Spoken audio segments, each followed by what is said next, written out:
unshaked faith. Unshaked faith kwa lugha yetu ya Kiswahili tunaweza tukasema kwamba ni imani ambayo haitikisiki, ni imani ambayo imeshikilia, imeota mizizi katika lugha yetu ya Kiswahili. Lakini wapendwa, ngoja niwakumbushe, niwaambie kwamba tunaishi katika kipindi cha unabii wa siku za mwisho, lakini pia tunaishi katika kipindi cha unabii wa Isaya. Isaya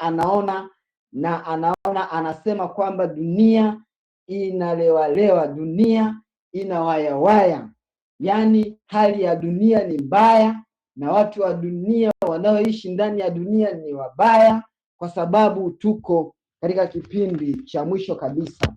Kwa hiyo katika hiki kipindi tusipokuwa na imani tutaenda kufa kabisa, na tutaenda kufukiwa na dunia ambayo inalewalewa na inawayawaya kama machela.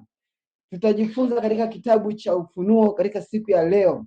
Kitabu cha Ufunuo kama tunavyojua kimeandikwa na Yohana, na Yohana alikuwa katika kisiwa kinachoitwa Patmo.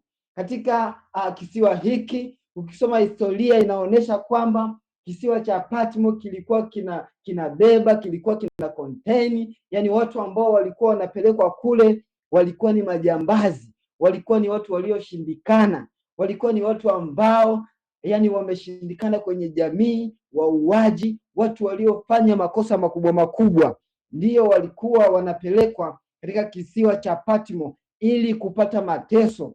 Na ukisoma historia inaonyesha kwamba watu waliokuwa wanaenda huko kwa sababu ya hali ya baridi na barafu nyingi, watu walikuwa wanakufa. Kwa hiyo Yesu alipopaa mbinguni akawaachia wanafunzi wake ujumbe wa ubili. Sasa walipokuwa wanahubiri, basi watu wakachomwa mioyo. Sasa wakaanza kushikwa mwanafunzi mmoja mmoja na kupewa mateso. Kwa hiyo tunamuona Yohana akiwa katika kisiwa cha Patmo, akiwa huko anapewa mateso kwa sababu ya kumkiri Yesu kuwa Bwana na Mwokozi wa maisha yake. Lakini alipokuwa huko, Yesu akamtembelea. Yesu alivyomtembelea akafika huko akamkuta Yohana, lakini pia kwa sababu alikuwa amempatia ulinzi, Yohana alikuwa hajadhurika na kitu chochote. Bwana asifiwe sana. Kwa hiyo Yohana alipokuwa huko hakudhurika na kitu chochote, lakini alipokuwa huko, huyu tunaweza tukamuita sasa jambazi wa Yesu. Jambazi wa Yesu amekaa katika kisiwa cha Patmo. Yesu anakuja na maneno matamu na maneno yenye faraja ya kuwatia moyo watu aliowaacha hapa duniani. Akafika akamwambia aandike ujumbe kwa makanisa 7, na haya makanisa 7 watu wa Mungu yalikuwa ni makanisa harisi ambayo yalikuwa yanapatikana katika Asia ndogo, Minor Asia, na leo tunaweza tukapaita Uturuki. Kwa hiyo Yesu anamtembelea Yohana, lakini pia anampatia ujumbe kwa makanisa, na leo tutajikita katika kanisa la pili ambao ni Smyrna. Smyrna lilikuwa ni kanisa harisia ambalo lilikuwa pia na wafuasi wa Mungu waliokuwa wanamkiri Yesu kama Bwana na Mwokozi wao. Lakini pia tukifuatilia historia ya kanisa la Smyrna, Smyrna lilikuwa ni jiji la kitalii sana. Ukitembelea maeneo ya huko Kenya utakutana na sehemu ambayo ni ya kitalii. Kwa mfano ukitembelea Nairobi, kuna sehemu panaitwa Nairobi National Park.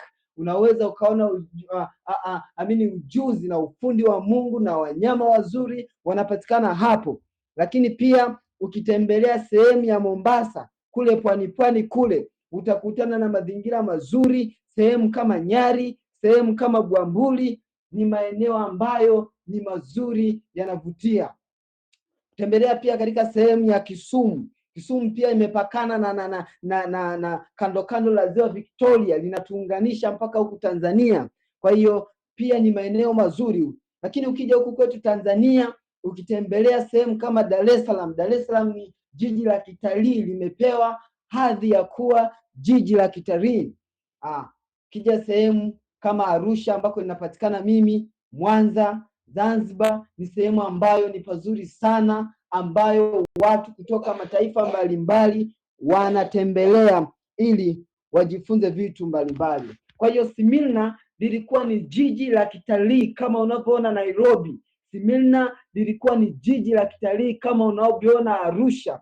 Smyrna lilikuwa na hadhi kubwa, hata watu ambao walikuwa wanapatikana katika jiji la Smyrna walikuwa ni watu maarufu na watu wenye biashara kubwa na watu wenye mitaji mikubwa. Hivyo Smyrna lilikuwa ni jiji la kitalii, lakini lilikuwa pia ni kitovu cha siasa na dini na utamaduni. Jiji la Smyrna lilikuwa na utukufu na likapewa makao makuu la kujengwa hekalu. Kwa hiyo baraza la Seneti likakaa, lilivyokaa likapewa sasa na likapewa chansi ya kujenga hekalu. Hekalu likajengwa kule, na hekalu hili lilikuwa watu wanaingia mle, wanaabudu na kutoka, wanaondoka na kurudi, wanaondoka na kurudi. Basi jiji la Smyrna lilikuwa ni jiji maarufu sana. Lakini mwishoni mwa karne ya kwanza, jiji la Smyrna na baraza na serikali wakakaa tena, wakaona italazimu na walazimishe watu kwenda kuabudu. Sijui kama tuko pamoja. Ukiwa pamoja unaweza kushare emoji hapo tuone kama tuko pamoja. Kwa hiyo baraza la Seneti likakaa, watu wakaona kwamba ni vema wawashurutishe watu kwenda kuabudu. Kwa hiyo watu wakaanza kulazimishwa, na walipokuwa wanalazimishwa, waliazimishwa kwenda kuabudu miungu na sio Mungu wa mbinguni.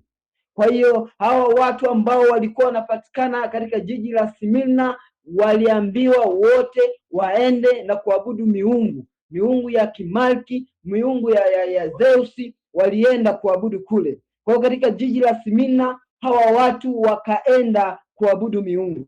Lakini katika hicho kipindi kulikuwa na watu wa Mungu ambao walikuwa wanapatikana katika jiji la Smyrna. Kwa hivyo shughuli zote za kazi zilianzishwa upya.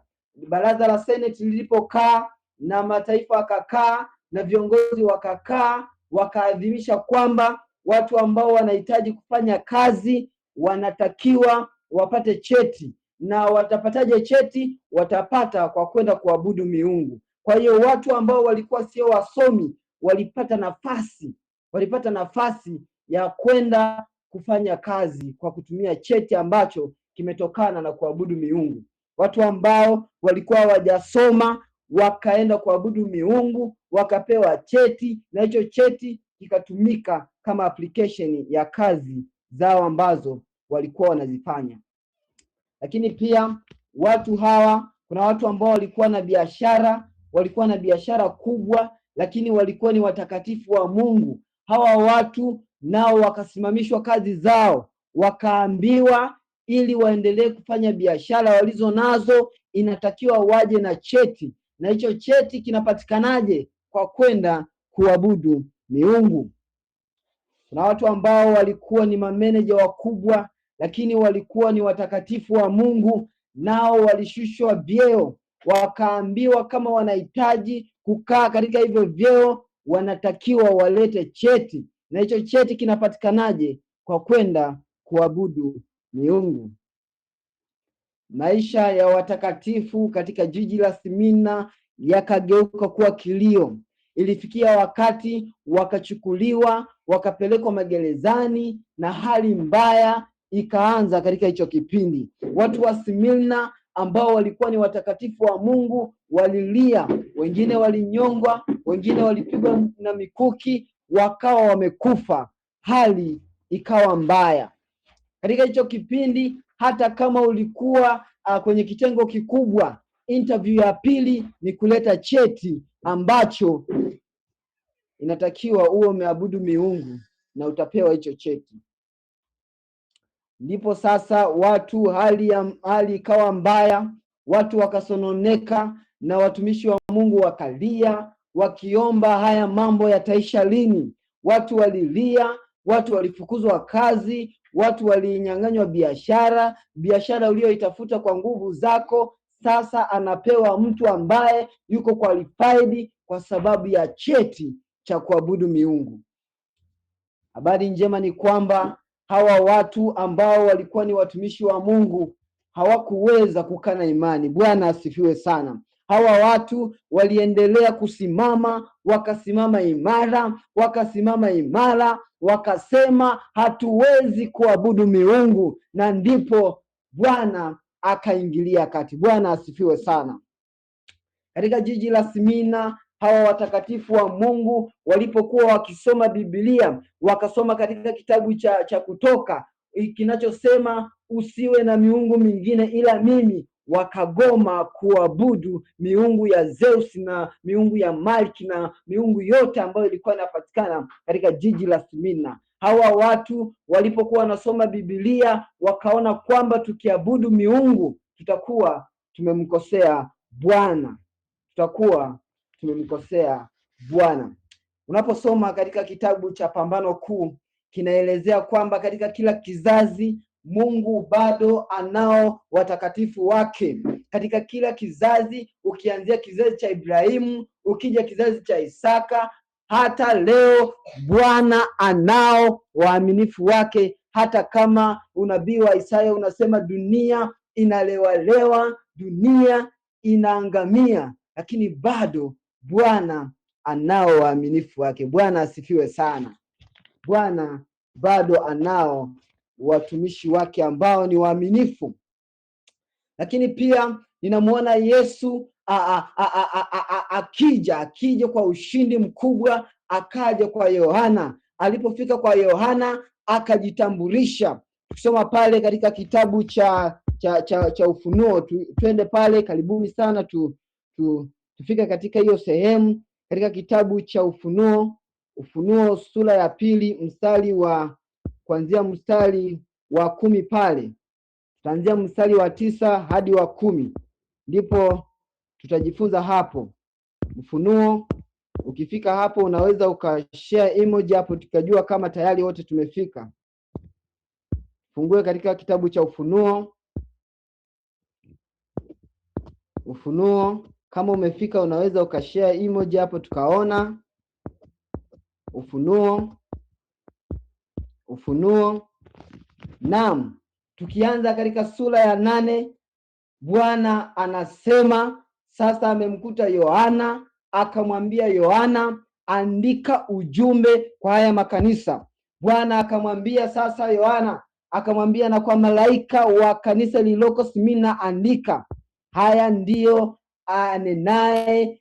anenayo yeye aliye wa kwanza na wa mwisho, aliyekuwa amekufa kisha akawa hai. Bwana anajitambulisha kwamba yeye ni mwanzo na mwisho. Anapoona watakatifu wake, anapoona hali mbaya ya watakatifu wake walipokuwa katika jiji la Smyrna, anapoona anasema kwamba mimi ni mwanzo na mwisho, Alfa na Omega. Hii inamaanisha nini? Hii inamaanisha kwamba Yesu, kipindi ambapo ulimwengu uliumbwa, yeye alikuwepo. Lakini pia inaonyesha kwamba kipindi ambacho itafika ni mwisho, bado atakuja kuondoa ufalme wa Mungu. Anasema kwamba andika, waambie mimi niliye mwanzo na mwisho, leo nimekuja kwenu. Anawaambia kwamba aliyekuwa amekufa kisha akawa hai. Bado Bwana anajitambulisha kwa hawa watakatifu wa Mungu, anajitambulisha, anasema kwamba yeye alikuwa hai, alikuwa amekufa, lakini sasa yupo hai, akiwa na maana kwamba wasiogope kwa sababu ya kufa, wasiogope kwa sababu hata yeye aliyapitia yale ambayo wanasema kwamba wanayapitia. Kwa hiyo Yesu anakuja akijitambulisha, akisema yeye ni mwanzo lakini pia yeye ni mwisho, lakini akasema kwamba yeye ambaye alikuwa amekufa na sasa yupo hai. Anasema kwamba naijua dhiki yako naijua dhiki yako na umaskini wako. Ukienda katika fungu la 9 anasema kwamba naijua dhiki yako na umaskini wako. Yesu anatambua maumivu tunayoyapitia. Yesu anatambua misongo tunayoipitia. Alipoenda katika kanisa la Smyrna, alitambua dhiki waliokuwa nayo. Alipokuwa anawaendea, aliona misongo waliokuwa nayo. Nataka nikwambie kwamba wewe ambaye umejoin kwa njia ya online platform, Yesu anajua changamoto unayoipitia. Alipoenda kwa hao watu wa Smyrna, anajitambulisha, anasema, naijua dhiki yako na umaskini wako, lakini anasema kwamba lakini utajiri. Anaendelea kusema kwamba najua matukano ya hao wasemao ya kuwa ni Wayahudi, nao sio, bali ni sinagogi la Shetani. Ndugu zangu, kuna watu ambao tunaishi nao, watu ambao ni Waadventista wenzetu, watu ambao ni washiriki wenzetu, watu ambao wanaonekana wanatupenda, watu ambao wanaonekana wanatujali, lakini kwa sababu Wayahudi walikuwa wanatunga sheria, walikuwa wameshika sheria 623 sheria ambazo walikuwa nazo, lakini walikuwa mambo ambayo walikuwa wanayafanya wao walikuwa wanaona kwamba ni sahihi. Leo Yesu anasema unawajua na wao wasemao ya kuwa ni Wayahudi, lakini sio. Tunaweza tukakaa katika familia, tunaweza tukakaa katika kanisa tukiona kwamba kuna watu ambao ni Waadventista kweli kweli, lakini kumbe sio, ni wafuasi wa Shetani au ni sinagogi la Shetani. Yesu anakuja na kuwatambulishia kwamba msiwaone hao ambao ni Wayahudi, kumbe sio, wao ni watumwa wa Shetani. Lakini pia katika fungu la 10 Yesu anakuja anawaambia kwamba msiogope mambo yatakayowapata, msiogope mambo yatakayokupata. Natazama huyo Ibilisi atawatupa baadhi yenu gerezani ili mjaribiwe. Yesu anakuja katika lugha ya kibinadamu, anawaambia msiogope. Ukisoma katika kitabu cha Isaya 43 mstari wa 1 na wa 2, bado maneno ya Yesu ni yale yale. Anasema kwamba msiogope, kwa maana mimi nitakuwa pamoja nanyi. Msiogope mpitapo katika maji mengi, msiogope mpitapo katika moto, hamtoteketea.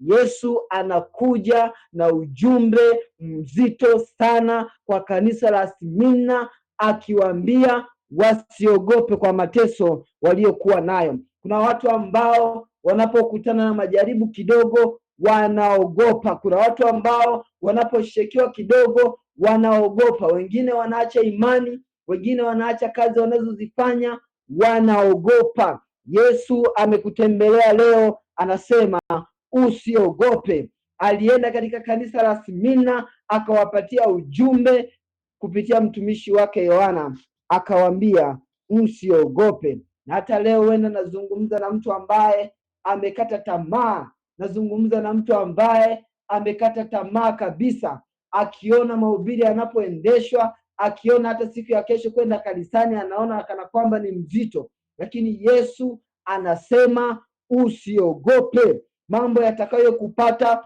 usiogope, yeye yuko pamoja nasi. Yesu anarudia kauli ile ile ambayo alizungumzwa katika kitabu cha Isaya, anasema usiogope, usiogope, usiogope. Lakini jambo la pili ambalo Yesu analisema, anasema uwe mwaminifu hata kufa, uwe mwaminifu hata kupoteza kazi. Kumbuka hawa watu aliokuwa anazungumza nao Yesu walikuwa tayari wamepoteza kazi zao. Watu waliokuwa anazungumza nao Yesu walikuwa tayari wameshashushwa viwango, wameshashushwa vyeo walivyokuwa navyo wameshashushwa. Yesu anasema usiogope, uwe mwaminifu hata kufa, uwe mwaminifu hata kutengwa. Kuna watu wametengwa katika jamii, kuna watu wametengwa katika familia, kuna watu wametengwa hata kanisani, akienda kanisani hapati company. Kuna watu wametengwa katika mashule, katika vyuo, watu wametengwa. Lakini Yesu anasema jambo moja tu ambalo inatakiwa ulifanye, usiogope, usiogope. Wapendwa, ninalipenda kanisa la Smyrna. Kanisa la Smyrna lilipatiwa ujumbe ambao ulikuwa ni tofauti na makanisa mengine. Ujumbe wa kanisa la Smyrna ambao ulipatiwa kwa kutumia mtumishi wake Yohana ni tofauti na makanisa mengine. Ujumbe wa Smyrna ni kwamba ulikuwa na maneno machache. Makanisa mengine yalikuwa anaanza anapewa rebuke, yalikuwa anaenda anapewa warning, lakini kanisa la Smyrna lilitiwa moyo na Yesu mwenyewe, lakini pia likapewa ahadi kwamba watapokea taji ya uzima. Unapokuwa mwaminifu, wapendwa, unapokuwa mwaminifu, jambo moja ambalo unatakiwa ulifanye ni kwamba unapokuwa mwaminifu, Yesu anakuja anakwambia maneno mawili. Jambo la kwanza analokwambia ni kukutia moyo. Anakutia moyo kwa kupitia wanafunzi wenzako, anakutia moyo kupitia wanakwaya wenzako, anakutia moyo kupitia wazazi, anakutia moyo kupitia wazee wa kanisa, anakutia moyo kupitia wachungaji, anakutia moyo kupitia watu mnaoishi nao. Jambo ambalo inatakiwa ulifanye katika usiku wa leo ni moja tu: kuwa mwaminifu hata kifo, kuwa mwaminifu hata kupoteza kazi, kuwa mwaminifu hata kuachwa, pia kuwa mwaminifu hata pale utakapotengwa. Yesu yupo katika mkono wako wa kuume. Lakini jambo la pili ambalo Yesu anatamani tulifanye ni kwamba tufate nyayo zake. Fate nyayo zake. Leo tunapozungumzia katika historia ya kanisa la Smyrna, tunaona kwamba watu walipitia changamoto nzito. Hata leo hiyo miungu ipo. Miungu ya Zeus inafanya kazi, miungu ya Malki inafanya kazi, miungu ambayo ipo hadi leo. Kuna watu mko katika Google meeting hii, mmeachishwa kazi kwa sababu mlikataa kulala na mabosi wenu. Mabosi wamegeuka kuwa miungu ya Zeus. Lakini pia kuna watu mko katika hii Google meeting, mmeachishwa kazi kwa sababu ya kukataa kusema uongo. Yesu anasema kuwa mwaminifu hata kufa. Lakini kuna watu ambao mmeachishwa kazi au mmekataa kupata mafanikio kwa sababu mmekataa kutoa watoto wenu wa kwanza kama kafara. Bado Mungu anawatembelea katika usiku wa leo, anasema kuweni waaminifu hata kufa. Miungu ya Zeusi na Malki bado inafanya kazi. Kuna wazazi wamegeuka kuwa miungu sasa hivi. Kuna watu wakubwa wenye nyadhifa kubwa wamegeuka kuwa miungu sasa hivi. Hii miungu bado inafanya kazi, bado iko katika mioyo ya watu. Watu ambao mtumikii Mungu wamegeuka kuwa miungu, wanawashurutisha watu kufanya kazi, wanawashurutisha watu kufanya kinyume na wao na mapenzi ya Mungu. Bado miungu ipo inafanya kazi, lakini Yesu anakuja na maneno machache, anasema kwamba kuwa mwaminifu hata kufa. Kuwa mwaminifu hata kufa. Kumbuka nyakati fulani nilipokuwa nafuatilia jambo kubwa sana, ilikuwa ni last year. Nilikuwa nafuatilia jambo ambalo lilikuwa linaniumiza kichwa sana, na nilipoenda katika ofisi ya mtu mmoja ambaye alikuwa ni mkubwa sana, na niliposhuka stendi tukaongozana, na mbele yangu kulikuwa na dada mmoja ambaye yeye naye alikuwa akielekea katika hiyo ofisi. Sasa nimetembea ghafla nikampita yule dada. Nilipomsalimia na yeye akaitikia. Alipoitikia tukaongozana naye tukaenda mpaka katika hiyo ofisi. Tulipofika kwenye hiyo ofisi, yule manager akampokea vizuri. Na kwa sababu mnapoenda katika ofisi haitakiwi kuongozana, kila mtu anakuwa na issue yake, haitakiwi kuongozana. Huyu dada akaingia, akawa wa kwanza kueleza maelezo aliyokuwa nayo. Lakini wakati ambapo tulikuwa bado hatujafika kwenye ile ofisi, nilijaribu kuzungumza naye, nikamuuliza, mbona unaelekea kwenye direction ambayo hata mimi naenda? Akaniambia, ninaenda kwenye ofisi fulani na nafuatilia jambo moja, mbili, tatu. Na mimi kwa hicho kipindi jambo ambalo huyu dada alikuwa analifuatilia ndio lile ambalo na mimi nilikuwa nalifuatilia. Kwa hiyo tukaongozana, tulipofika mapokezi tukasaini majina na yeye akasaini, akawa wa kwanza kwenda kumuona manager. Alipoenda kumuona manager akampokea vizuri kwa tabasamu nzuri, akamwelezea changamoto aliyokuwa nayo, akamwambia hiyo changamoto imeisha. Akamwambia chukua namba yangu, kesho asubuhi utanipigia simu, na ukinipigia simu kuna cheti ambacho tulikuwa tunafuatilia. Akasema ukinipigia simu basi mimi nitaforge hicho cheti na utapata ambacho unahitaji. Ilipofika zamu yangu, nimeenda kwa unyenyekevu mkubwa, unyenyekevu wa rohoni kama tunavyojua. Nilipofika pale, mzee akanikaribisha, nikamwambia bwana, baba yangu nimekuja, kuna jambo ambalo linanisumbua, nimekuja basi nipate certificate. Nilipofika pale, mzee akaniambia kijana wangu, soma maelezo haya hapa, soma la kwanza hadi la mwisho. Kama uko qualified unaweza ukaja ofisini kwangu, lakini kama bado hauna vigezo rudi nyumbani ukajipange. Kwangu ilikuwa changamoto kubwa sana, kwa sababu niliona hata kipindi ambacho alikuwa anazungumza na huyu dada, masikio yangu yalikuwa nasikia, na nikaona kama amemwambia hivi basi na mimi naweza nikapata chance. Lakini akanitoa akaniambia utakuja pala ambapo utapata vigezo kutokana na maelezo ambayo nimekwambia. Nilikaa kwa masononeko. Baadaye tena nikamfuata nikamwambia, baba, nimerudi nyumbani, ni mbali, hata kupata hivi vigezo siwezi, naomba unisaidie. Lakini yule akasema bado haiwezekani. Akasema kwamba labda natakiwa nitafutiwa askari wanikamate ili wanifundisha adabu, kwa sababu nimepewa maelezo lakini bado sielewi. Kwa hiyo akaniambia haiwezekani. Nilipotoka nje ya ofisi, nikasimama huku nikiwa nimekata tamaa, nikasimama huku moyo wangu ukiwa umekata tamaa, nikimuona yule dada ambaye tumeongozana naye, yeye tayari amekwisha kupokelewa vizuri, lakini pia amepatiwa uhakika wa jambo hilo kufanyiwa kazi. Nilikata tamaa kiasi ambacho sikuweza kujua ni nini ambacho naweza nikafanya. Nilipokuwa nimesimama, Mungu akatuma malaika wake. Nilipokuwa nimesimama, akatokea kijana mmoja ambaye alikuwa ni mdogo sana. Kijana huyu alikuwa ni mwana sheria. Alipofika hapo, akinikuta na majonzi, akanigusa, akaniambia unafanya nini? Nikamwambia kuna jambo ambalo nafuatilia lakini imeshindikana.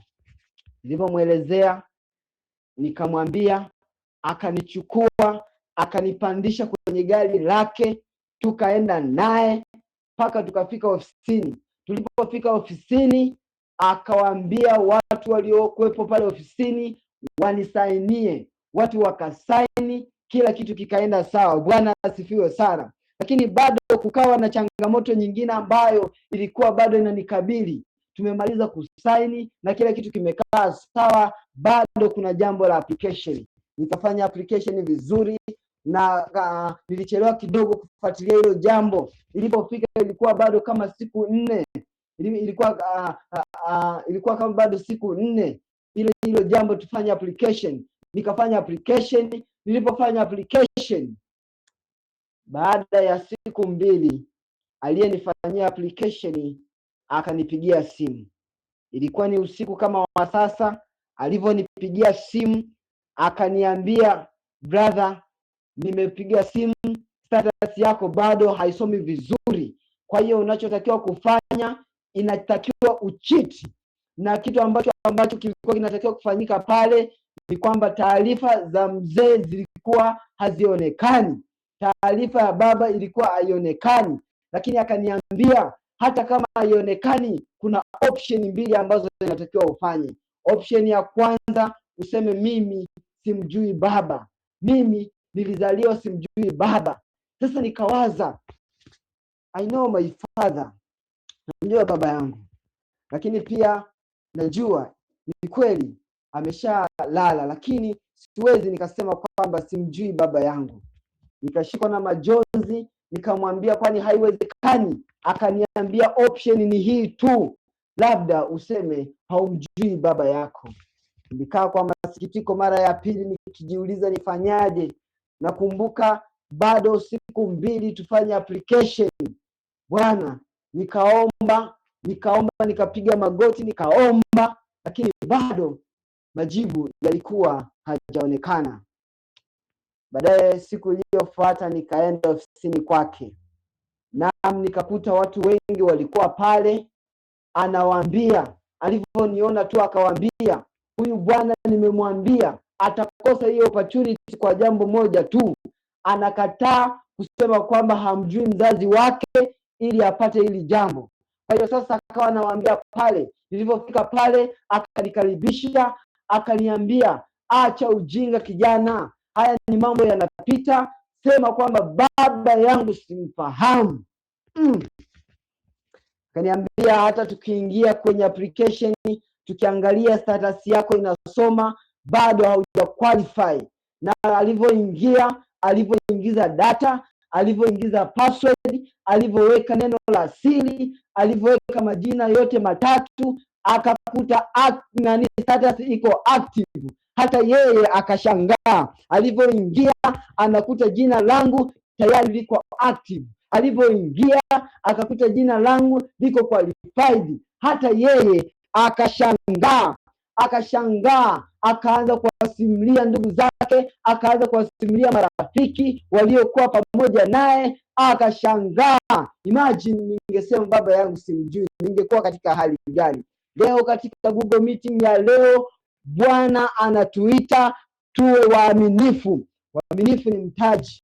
Uaminifu ni mtaji ambao unaweza kukupatia chochote unachohitaji. Uaminifu kwa Mungu, uaminifu kwa wanadamu. Tusikubali imani zetu zitikisike. Kuna wakati shetani anawatumia wazazi, kuna wakati shetani anawatumia wanafunzi wenzako.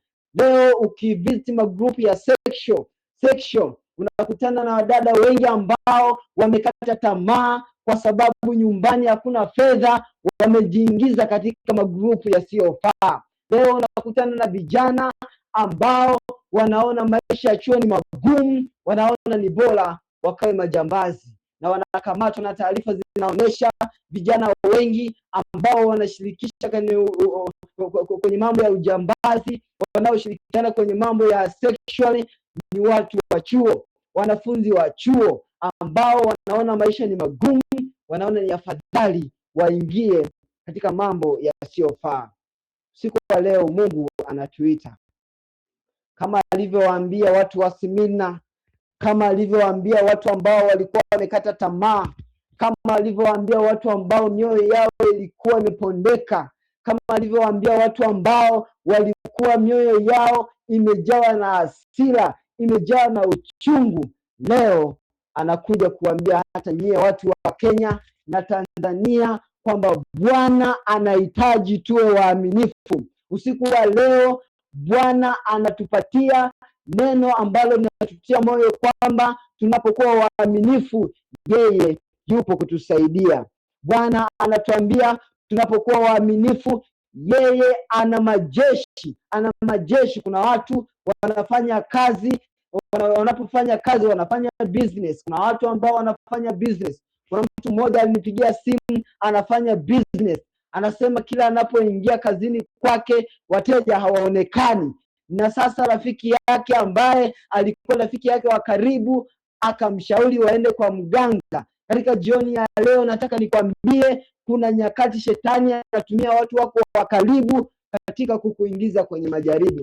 Lakini jioni ya leo nazungumza na mtu ambaye wenda amekata tamaa, anaona mambo hayaendi, hata imani yake aliyokuwa nayo mwanzo imekufa, na sasa anaabudu miungu, na sasa anaabudu Zeus, na sasa anaabudu Malki. Leo Bwana anakuita rudi katika misingi yake. Jioni ya leo kuna watu ambao ni wanafunzi kutoka vyuo vya huko Kenya, kuna watu ambao ni wanafunzi kutoka vyuo vya Tanzania, bado hawawezi kufanya. Wanajikuta wako katika magrupu mabaya ambayo yanawaharibu tabia, ambayo yanawaharibu hata miili yao, wanajiuza. Leo Bwana anasema simama katika misingi, yeye yupo kukusaidia. Watu wa Smyrna aliwaambia yeye ni mwanzo na mwisho, ambaye aliumba ulimwengu hata sasa yupo kukusaidia. Wewe nazungumza na mtu ambaye amekata tamaa, mtu ambaye anaona mambo hayaendi, mtu ambaye anaona ni bora asiendelee kuamini kila anachokiamini kwa sababu ya changamoto anazozipitia. Katika jioni ya leo napenda nikwambie kwamba Mungu yupo kukusaidia. Kama kuna mtu ambaye amepitia changamoto kubwa, kama kuna mtu ambaye amepitia maumivu makubwa, kama kuna mtu ambaye hata kwa historia yake tu anaweza kuisema na watu wakaongoka wakabatizwa, ni mnayemsikiliza hapa. Lakini jioni ya leo Bwana anasema yupo tayari kukupokea. Na watu ambao wamekata tamaa, na watu ambao wamesikiliza marafiki, kuna watu ambao wamesikiliza wazazi, kuna watu ambao wamesikiliza ndugu na sasa wamepotea. Lakini jioni ya leo kupitia hii Google Meeting na muda wetu unaisha, lakini Bwana anahitaji imani zetu zisimame kama kanisa la Smyrna. Bwana anahitaji imani zetu zisimame kama watu ambao walikuwa ni watakatifu wake katika kipindi cha kanisa la Smyrna. Hata leo kwa kazi tunazozifanya, kwa vitu vyote tunavyovifanya, kwa business tunazozifanya, kwa masomo tunayoyachukua, Bwana anahitaji tuwe waaminifu wake. Naweza kuona mikono ya watu ambao wanasema, Mungu, hata kwa udhaifu nilio nao natamani imani yangu isimame. Naweza nikaona mikono imenyoshwa juu kwa watu ambao wanasema, Bwana, hata kama ndugu zangu wamenitenga, hata kama rafiki zangu wamenitenga, hata kama wenzi wamenitenga, lakini naomba niwe mwaminifu. Naweza kuona mikono ya watu ambao wanasema, kwa kazi ninayoifanya bado ninaona uchungu, bado ninaona changamoto, lakini Bwana, nitaendelea kusimama imara. Natamani nione mikono ya watu ambao wanasema, Bwana nisaidie ili niweze kukutegemea. Nashukuru sana. Naona watu ambao wamenyosha mikono. Leo nitaomba pamoja nanyi tuendelee kuwa waaminifu. Bwana anahitaji tuwe waaminifu, na uaminifu ni mtaji. Uaminifu unalipa zaidi ya kitu kingine chochote. Yesu alipokuja hapa duniani alikuwa mwaminifu. Dhambi hakufanya, hata sisi tunaweza kufanya. Bwana atubariki sana. Bwana akubariki Elizabeth, Bwana akubariki Esther, Bwana akubariki Philip, Bwana akubariki Ailini. Tutaenda kuomba Mungu atusaidie tuweze kusimama imara.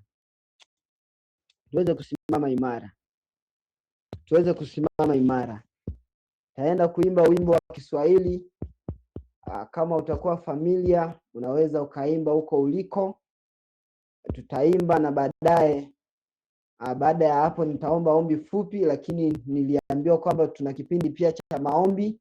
Tutachagua mambo ya kuombea, lakini jambo ambalo itakuwa ni kubwa sana utakaloliombea katika usiku wa leo ni kwamba tuzidi kuwa waaminifu. Imani zetu tusikubali zishuke chini, tusimame na Mungu atakuwa pamoja nasi. Ngoja nitafute wimbo hapa ambao tutaimba, na baada ya hapo tutaingia katika maombi mafupi, huku tukisubiri maombi ambayo yataendelea na mwenyekiti atatupatia utaratibu ya maombi ambavyo yatafanyika.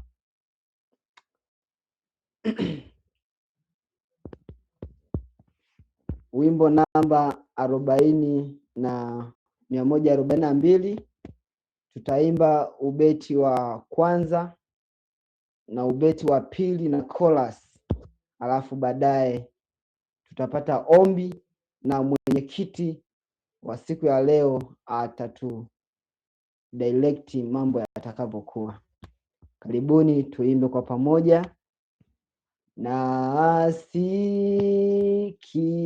mwito, ni sauti yako, nikasafiwe kwa damu ya kuangikwa kwako. Nimesogea pako uni safi kwa damu ya kwako,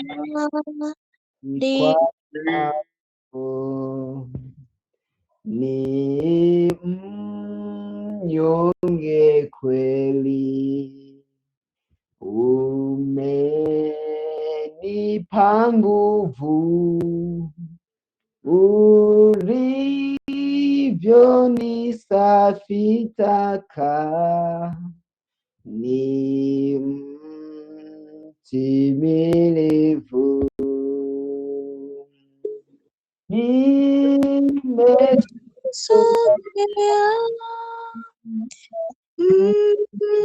mtini pako,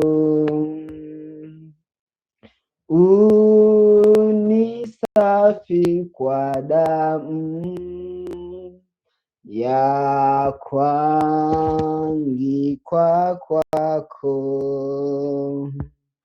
Kabla hatujaimba ubeti wa 3, nitaangalia katika skrini hapo kama kuna mtu ambaye labda ana changamoto ambayo inamsumbua, mwingine labda kuna changamoto ya magonjwa, unaweza ukatype tu hapo, mimi nitaona kwa skrini, na tunapomalizia beti la 3 na la 4 tutaenda kukuombea. Kama una changamoto type hapo, baadaye mimi nitayaona na tutaingia katika kukuombea. Karibuni. Kama kuna changamoto ambayo inakusumbua, type tu kwenye skrini kwa imani, halafu baadaye tutaomba na Bwana atakufungua. Karibuni. Tutakapoimba huu wimbo, karibuni, mimi nitaona. Kwa hiyo karibuni sana, tuandike chochote ambacho kinakusumbua, andika tu, na ukishaandika mimi nitaona, na tutakapoenda kuhitimisha kwa ombi, basi tutaomba pamoja. Karibuni sana. Beti la 3. Yesu hunijuvya mapenzi, imani, ila la binadamu, hapana mbinguni.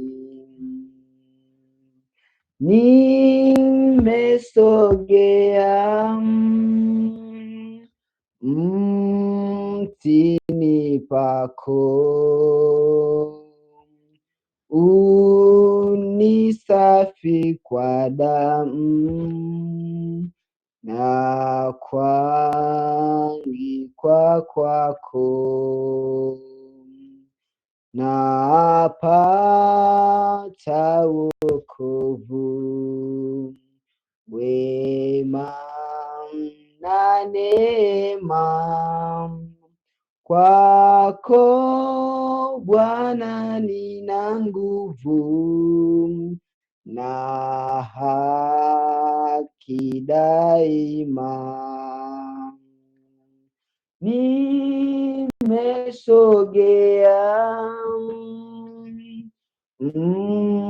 mtini pako, unisafi kwa damu ya kuangikwa kwako. Baba mtakatifu, mwenye nguvu kumshinda shetani, jina lako lihimidiwe sana. Katika jioni na usiku wa leo umekubali kutumia platform ya Google Meeting. Nimekutana na watumishi wako kutoka Kenya, na wapo tayari kukusikiliza, wapo tayari hata kutoa hela zao kununua bando na kusikiliza neno lako. Bwana, jina lako lihimidiwe sana. Katika siku ya leo nimefurahi kukutana na watu ambao wakati mwingine tumepotezana nao muda, lakini leo bado umekuwa pamoja nasi. Jina lako lihimidiwe sana. Katika usiku wa leo tunaomba tukawe waaminifu. Katika siku ya leo tunaomba imani zetu, hata pale tunapopitia changamoto, Bwana ukawe pamoja nasi. Usikubali imani zetu ziangushwe chini na mwovu Ibilisi. Pale ambapo tunapitia magumu, pale ambapo tunapitia maradhi, pale ambapo tunapitia changamoto, Bwana tunaomba ukawe pamoja nasi. Katika siku ya leo nimekutana na vijana wako wanaokupenda sana. Kuna kijana wako anaitwa Eliza Chuma.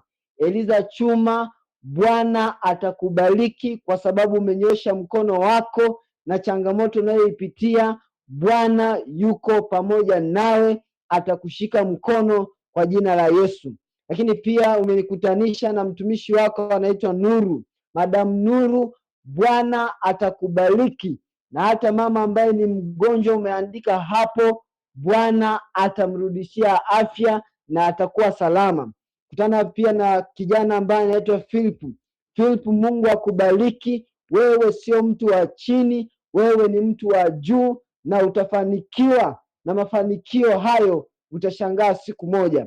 Lakini pia kuna mtumishi anaitwa Esther Nduta. Bwana akubariki kwa sababu umesema ombi la kisiri. Mungu achunguze huo moyo na akubariki kwa jina la Yesu, na ukawe ni kinara huko Kenya, watu wakashangae. Lakini pia kuna huyu ambaye ni SDA ambaye anatuhosti, na yeye mbariki. Ni kijana anayekupenda. Baba, mpe afya njema, asirogwe na wachawi huko Kenya. Bwana akutumikie na jina lako likaimidiwe sana. Lakini pia kuna Filipo, kuna Saiko. Bwana akutendee makubwa, akuonyeshe nuru yake na jina lake likaimidiwe sana. Na wengine ambao wametoka sio muda mrefu, Bwana akawatendee mema na kuzidi. Lakini pia Bwana akawabariki huko waliko. Bwana, tunaomba imani zetu zisishuke chini, hata tutakapokatishwa tamaa, wewe ukae pamoja nasi. Tupatie mafanikio makubwa ya kiroho, tupatie mafanikio makubwa ya kiakili. Kama kwenye hii Google Meeting kuna wanafunzi, wasifeli mitihani kwa jina la Yesu. Tunapoenda kupumzika, kuwa pamoja nasi kwa jina la Yesu. Amen. Amen.